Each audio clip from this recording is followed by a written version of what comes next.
Hi, I'm Joe, and I am the GM of a Pathfinder game.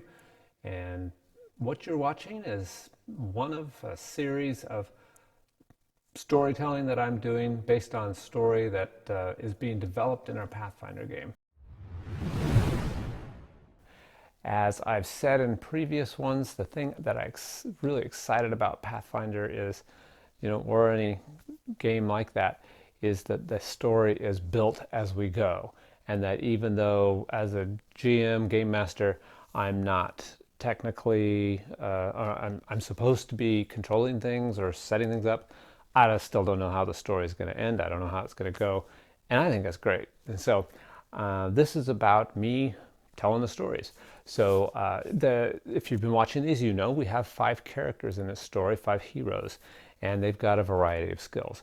We've got Core, who is a relatively new to the party, not super new. He is a champion. So and he's hanging out with a couple of people that have been with the party since its inception. That's Bulgy, the cleric, and Caddis. She is a fighter. And then we've got let's see who else we've got. Ah, that's right. We've got Crumb. Crumb's been around almost since the start as well. Crumb is a thief or a rogue, skilled at tactics and sneaking around and that sort of thing. He's a great character. And then finally, we've got the latest addition to the group, which is Darv, Dust Mason. And Darv is a alchemist. Interesting class that, in that he has skills with potions and grenades and that sort of thing. So in this episode, if you will, in this encounter, they are on their way to go basically a showdown to what has kind of turned out to be their thorn in the side of their nemesis, which is Maka Slider and Naga. They've only actually encountered him once, and Maka got away. So they are now acting on information they got from one of Maka's not so dedicated followers, and told him where Maka was and what he was up to. So they are on their way there to Maka to try to intercept him and see what they can do to Maka. So on the way there, they've had a few adventures. Earlier, the last adventure they had on the way, they were attacked by a couple of griffins. They got through that all right. Everybody's okay after some rather deep healing by Bulgy. So Bulgy is very useful that way. Great support character for the party, and can hold up his own as well. So after they got done with that, the griffins, they were wandering through or not wandering, I guess they're on their way to their destination there, and they're wandering through some lightly forested area, and they see a hill ahead of them, and on the hill is some sort of structure, like a low stone wall. Looks like a kind of a round wall, maybe around the crest of this short hill. And there's some structures up there, some sort of stone structures. So they go investigate, and they're riding their horses, and they move up closer to that. And when they get a little closer, they see that this is actually an old shrine, an ancient shrine that had a low wall around it with a couple of openings. And there is a giant statue of an elf, some long forgotten hero, no doubt. And that statue has been long since toppled. So it's a ruined shrine, and it is there. Not in itself terribly interesting, but they see that it is not uninhabited. In fact, this shrine is inhabited by what seems to be a couple of Gnolls. Gnolls are big, rather brutish and aggressive creatures. And they see the Gnolls, and they decide to get a little closer and see about these Gnolls. So they dismount. And as they're moving closer and closing on those 2 Gnolls, the Gnolls, first of all, they notice the Gnolls aren't alone. They have a couple of Wargs with them. So now we've got 2 Gnolls, 2 Wargs, and 5 in our party. Still pretty good odds. The first shot misses. It's intended for Crumb, but Crumb manages to dodge that fine. the second shot does slam home into Core, and so Core gets first blood from the Gnolls and is certainly not deeply wounded, but is probably highly annoyed from that. And so they speed up their approach, and the Gnolls get ready for a serious battle. When they close, as they're closing in on the Gnolls, something rather interesting happens. Their Core is beginning to close in on one of the Gnolls, and there comes out of the air a floating, semi-corporeal weapon. A mace comes out in the air and starts smashing down on him, and he's having to defend himself against this mace that has no apparent wielder, and is still quite deadly and dangerous in itself. So Core is being attacked by that, and they come to the pretty quick conclusion there are other forces here besides these two Gnolls and these two Wargs. Now there are two Gnolls, but they're not the same Gnolls. One is a leader, clearly a leader, and the other one is more of a follower. And leader appears to be able to lead not only his buddy, the Gnoll, the Wargs as well. Wargs are now able to attack in a very specific way. The Wargs close in and start to flank, that is, to get on both sides of their opponents. And they're starting to focus on an opponent at a time rather than spreading out across all of them. Core seems to be the first target for these guys, and he is taking some hits from the Wargs and from this leader who is attacking him. Core is, however, ready to do battle. First thing Core is going to do is, since he's kind of standing and facing this guy, and this one is over here, what I want to do is, so this one that just tried taking a bite out of me, he's still got his shield in his left hand, so he's gonna try bashing out at the one to his left with his shield, since I got that amazing critical special effect. And let's see how I do. First attack, 28. Okay, well that's gonna do critical damage, and I'm just gonna, I wanna use my critical specialization, which knocks it back 5 feet and doubles damage. So that does 14 damage and knocks it back 5 feet. There are, of course, more things to come. They have had to roll perception checks to see if they see something. And I think that the players understood at this point what they're seeing or not seeing, because their perception checks aren't going well. What they're not seeing is the source of the wielder of the corporeal or non-corporeal weapon that's in the air. So they're missing that. And then from the bushes comes the rest of the Gnoll party. They start coming in, additional big Gnolls and additional Wargs start to fill in on this. And now they're not outnumbering this group of Gnolls and Wargs, but they are in fact outnumbered. Being outnumbered is not good, especially when your opponents know how to flank. And so they're quickly circling around, and there's getting more and more in that group around Core. Now at this point, Darv Dustmason, though he's lower level than the rest of the party, he wades in and is fully ready to do battle. Darv comes in wielding flasks and starts to try to throw those flasks at the Gnolls. I'm going to slide back there, and then I'm going to attack that Gnoll with a lesser acid. And then I'll just try to throw a second one. Get him. Go. And that's a fumble. Oh, okay. You dropped your flasks all over the ground. Alright.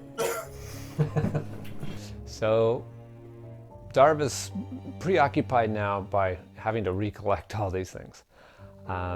Meanwhile, Crumb does an interesting move. He actually moves himself into a position where he becomes fully flanked by all of the enemies. He's got Wargs and Gnolls on 4 sides, and that turns out to be a very painful experience for him, as we'll see. Now at this point, we'd expect Core to wade in and just help Crumb out, and that would certainly take a lot of that pressure off of Crumb. But at that point, that non-corporeal weapon disappears and something else happens instead. Core suddenly feels a deep loathing, fear, and dread about the situation he's in. There is no weapon this time. Core is making a will save. Alright, I'll make one. Oh my god, I fumbled. Oh. Core feels no alternative. He must get out. And he, being the champion and being fully ready for battle doesn't matter. He turns and runs as fast as he can for his entire move in the direction most easily able to exit the situation. And Core is just out of there. I'll move up to like here, I think, with 3 actions. Okay. Sorry, Crumb. I'll catch you later. Just Hey man, we all get scared sometimes. Don't be embarrassed. I'm just as scared as you. Now, luckily, Bulgy is on the scene. Bulgy is a bit behind Crumb, and yet he is fully supporting them. And so several things happened that were just really good. This is one of them. Bulgy does, even though Crumb wasn't totally decimated, Bulgy thought it would be a good idea to give Crumb a heal spell. So he heals Crumb up and then turns and does massive damage against one of the enemies himself. 46 heal. Holy cow, that's wasted on me, man. Wow. That's almost my hit points. I'm gonna attack the dog right next to me. With a what? A dagger. All right. 29. Wow, I don't know how to do it. Yeah. Yeah, that's a critical. So just 20 points. Okay. Let's double it. Ooh. Good. Very nice. Then what happens is we've got those 4 enemies around Crumb, and they do incredible amounts of hitting against him. 23, you are flanked, so Yeah. yeah, That's a hit. it's a hit. Okay. 2, so it's 15 points. Okay.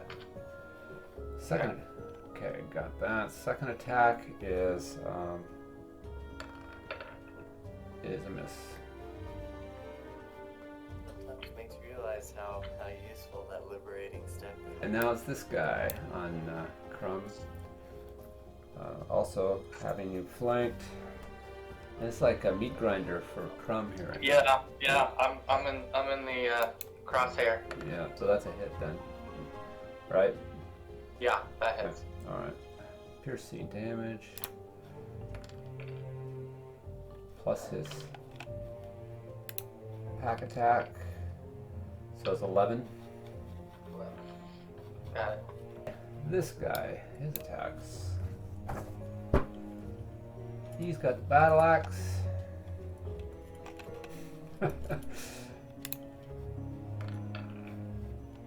Oh, yep, that hits. That's gonna hurt. Yep, okay. One of those. And one of those. It's another 8. Second attack with the battle axe.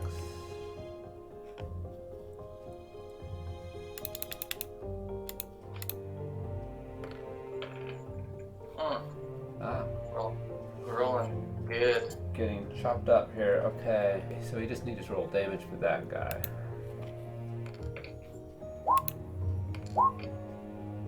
Another, wow, 12.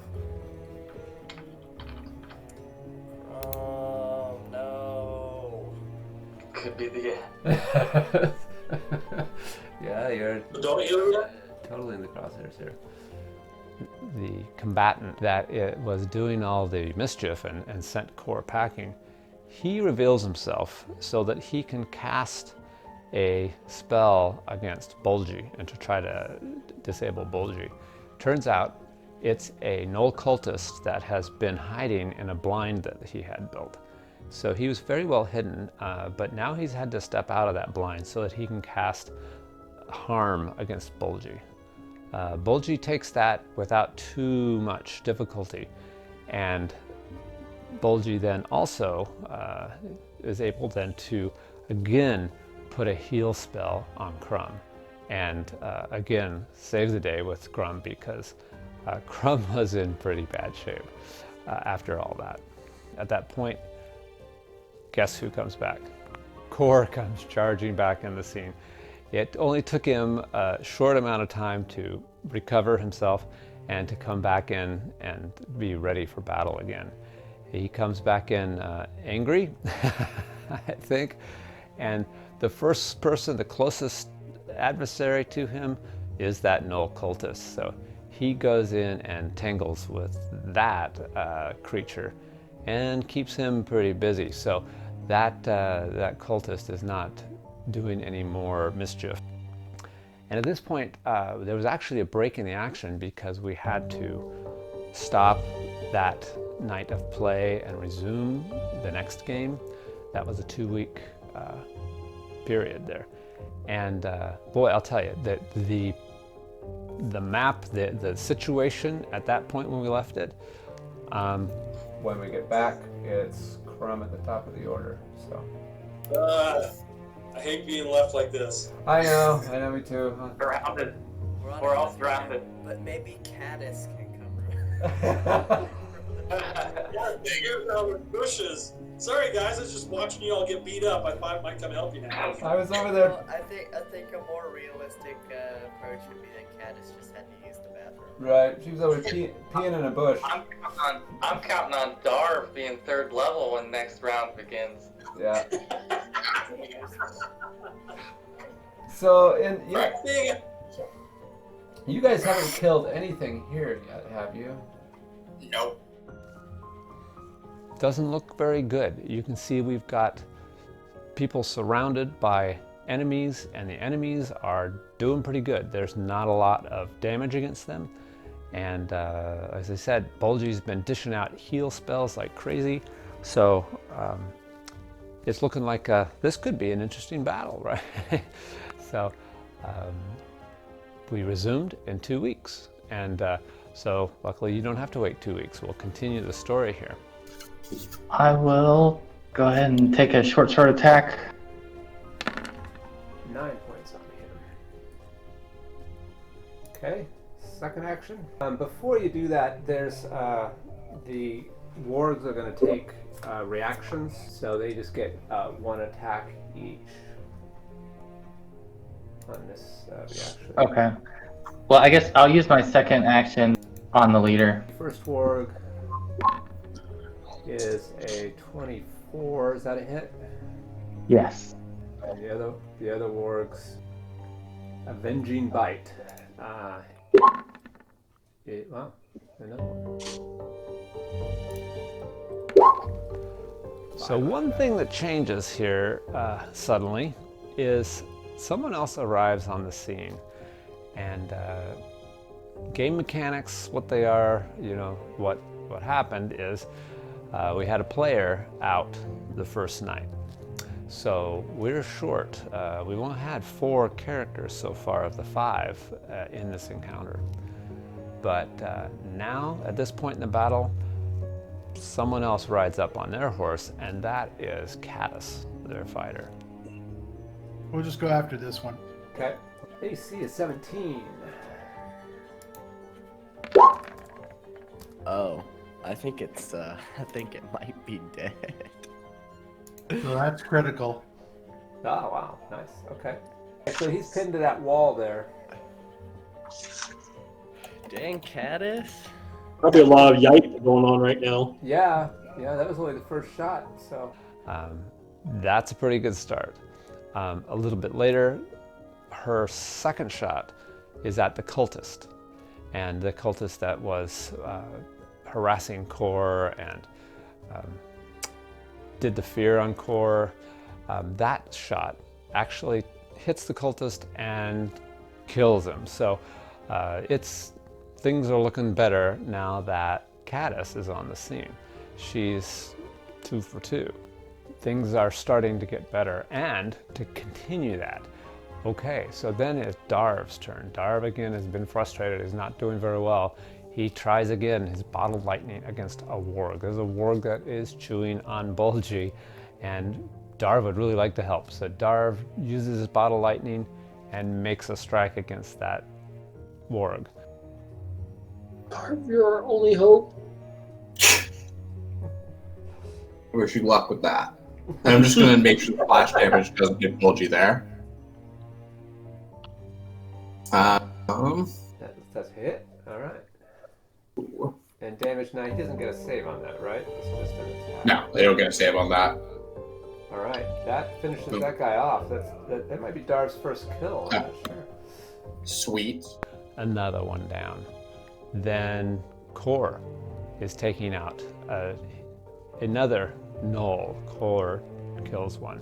So now we're getting better and better as far as the count goes.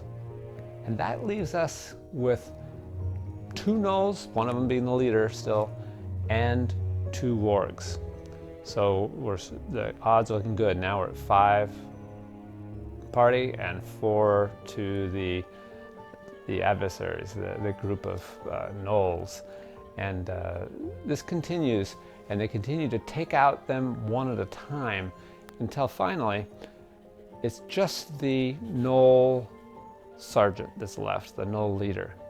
And he finally has had enough. It's a pretty fast Gnoll. And so he takes off running and is quickly distancing himself from the party. And of course, at this point, they're not in the mood to let anybody go. So there's one person in the party that still is very fast. They could, of course, find their horses and everything and go hunt for this guy. But turns out Caddis is actually one of Caddis's purposes, and Caddis has trained herself in a very specific manner to be not one of these heavily armored walking tank fighters, but just the opposite. She's nimble and fast. And so she actually, because of feats and such that she's chosen, she's actually got a very fast movement. She takes off after that Gnoll leader. And though the rest of the group is far behind when she finally catch him, she does. Okay, so if we get to there, Caddis is pursuing, so we'll give you the first attack. Okay. Armor class? AC is 21. All battles come to a final culmination, and there's a lot of, if it's a good game, there's a lot of suspense when you get to that battle. Even though you're pretty sure you know how it's going to end, it really isn't over till it's over, and everyone is eagerly waiting for that final thing to happen, that final action. So you take a full turn now. Okay. That hits. So 11 points. Okay.